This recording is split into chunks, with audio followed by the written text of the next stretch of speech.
So as I was growing up and running around with the undiagnosed autism and ADHD, I got called spoiled all the time. My friends wouldn't necessarily say it to my face because they didn't want to hurt my feelings, but I had adults telling me all the time, and I didn't understand what they meant, honestly. Like, I needed someone to spell it out for me. So, for instance, when I was around, I'm going to say 10 or 11, I was at my friend's house. There was like maybe five of us, and four of them were like, oh, okay, we're going to play this. And I didn't really want to play what they wanted to play. I wanted to play something else. And I kept insisting, and they just started ignoring me. So I went to another part of the house and I just played by myself. And the mom was like, hey, is everything okay? And I said, well, I wanted to play this, but my friends are all ignoring me, so I don't know what to do. And I was like sad. I'm pretty sure I was also like silently crying, silent tears. So that mom was really blunt with me, and at the time I was shooketh. I was shocked, but I'm really glad that she straight up told me, because I didn't understand it fully before then.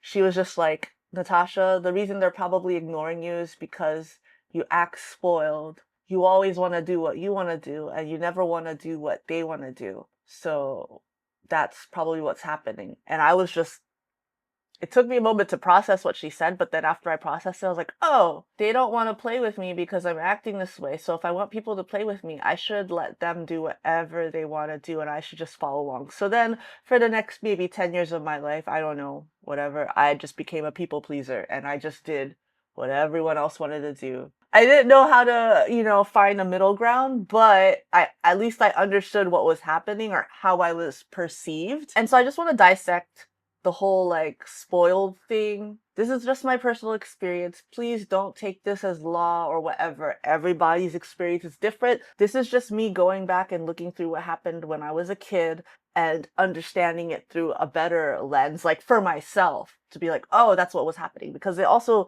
helps me to parent my own kids better. Like, I understand them so much better than and I'm helping them to understand themselves better too. So, okay, all this to say, it wasn't me being spoiled. It was me just running around with undiagnosed autism and ADHD. So when it came to playing the game I wanted to play versus playing the games they wanted to play, now when I look back, I understand that I had anxiety and I couldn't describe it at the time because there's that thing called like alexithymia. So it's like I didn't understand my emotions at the time, but I now when I look back, I remember having that feeling in my stomach all the time. If there was a game that I didn't understand the rules for, it was a brand new game or something, anytime I had to learn a game, I was so apprehensive. I was so nervous because I didn't get things right away. It took me a bit to process. So, in terms of like playing a game that I knew how to play versus playing another game that I didn't know how to play, it felt safe. Now, if they wanted to play another game and it's something that I knew how to play, there's no problem there. There was no problem with that. But yeah, that was like the main thing. In terms of autism, it's like getting stuck in familiar patterns, and that led to rigidity, right? Like not wanting to do something else that's different than what I know. It was more about predictability than like trying to be controlling. Then with my ADHD, it's like if I'm locked in on something, I'm hyper focused on a certain game, I'm all in. That's where I'm getting my dopamine from. I don't want to do anything else, guys. So it's not that I was trying to be stubborn about it. It's just literally it's so hard to transition to something else when I'm like all in, guys. And if your game idea did not meet my interest, I'm not doing it. Then the next part of it is like, how come I can't play what the other kids want to play? Like, why do I always have to do what I want to do? I think with the autism, I didn't necessarily understand the social cues. That's what my therapist was talking to me about, is that there's a hidden rule book or, an unspoken rule book. And usually people are able to figure it out, just by living life. Like, oh, we should take turns with different games so that everyone is a little happy at some point. But no, I was just inflexible. I was inflexible in the way that I play, and it wasn't really like socially reciprocal, basically. And then with ADHD, there's the whole aspect of time blindness. Like, okay, we'll play your game, but then I feel like I'm waiting an eternity until it's my turn to play my game or do things the way that I want to do. And I have poor impulse control. Like, I want to do my thing now. It's always now, now, now. It's like there's no future. Like, there's no like in the future. It's like now or never, basically, or else I'm gonna die.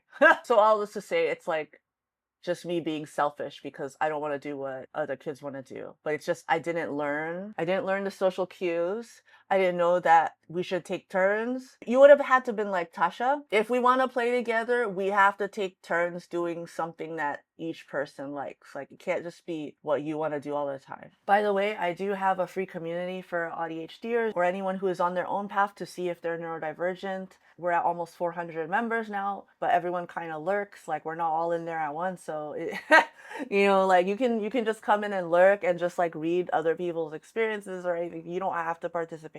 It's totally up to you. You don't even have to join. But if you want to join, there's a link below. All right, back to the video. In terms of me being a daughter, like, and interacting with my parents, my dad was very strict, but then he never explained himself. He just said, I'm the adult. I don't hold that against him at all. He was doing the best that he could with the information he had. He probably was neurodivergent too. I'm sure of it because he had to get the same newspaper from the same store every day. Even when we moved, he's still driving to the same convenience store because there's a specific paper that he had to read every morning. He only ate brown rice. He only ate certain meals. He had to have his water a certain way. Guys, okay, that's a whole thing for another time. But you're living in a family where everyone is neurodivergent. Everything seems normal. Growing up with that dynamic, I kind of had the opposite with my mom. My mom, I love you, Mom. I'm going to say in that respect, I was spoiled. And whenever I had certain, I'm going to say requests or I needed things to be a certain way, she is so nice. She always obliged. So maybe she was spoiling me. So maybe I was spoiled. But no, it was more so when it came to like certain foods and things like that, like or having things made a certain way. Oh yeah, yeah. Things had to be a certain way. For instance, I had to have a certain brand of apple juice or it didn't taste right and I didn't like it. Yeah. Yeah, that was a thing. Like certain brands of certain foods. She was in tune with that and she bought the brands that I specifically needed. But then sometimes my dad would also take issue with that. He would notice that and then he'd call me spoiled. Ah. But then sometimes if I'm at the store with her, my ADHD is like, oh, we should try this, like be impulsive, right? We should try this other thing, right? And she would also give in to those requests too, and she just let me try it, and then I didn't like it, and then go to waste. So, but yeah, in terms of play and interactions and stuff, it's like I needed the structure, I needed the predictability, and when that didn't happen, I couldn't understand what was going on in terms of my own emotions. I couldn't read my emotions correctly. So just overall, I just cried all the time. So I'm sure that's also why I was perceived as spoiled. I just didn't know how to control it.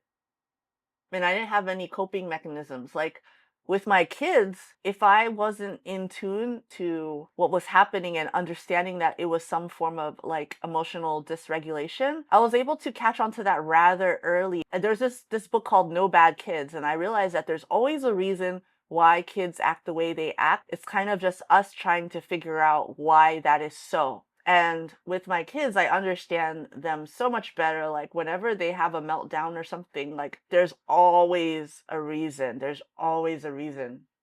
And I wish that someone might have been able to recognize that in me like sooner. There was always a reason and I just didn't have the tools to understand or cope or recognize. And so I guess I just wanted to put this all out there because like this could also carry on into adulthood. I'm lucky in that my partner, he loves all of that weird, like he loves me acting like too rigid. He considers it sass. He's got to be some type of neurodivergent too. So that's why we get along so well. To him, it's just sass. But with certain things, I'm a lot more flexible now, or I understand myself a lot more, and I don't go so far as to impose my preferences on other people. For instance, in a conversation, you guys need to take turns talking about stuff.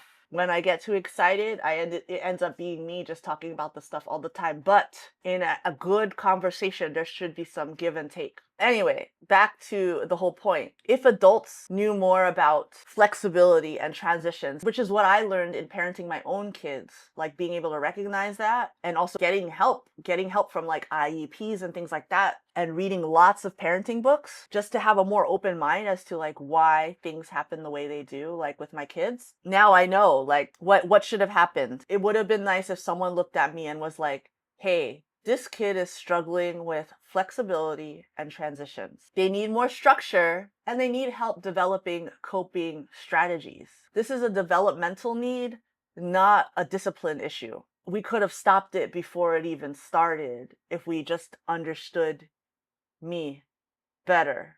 And so that's what I'm aiming to do with my own kids. Overall, I wasn't spoiled. Overall, okay?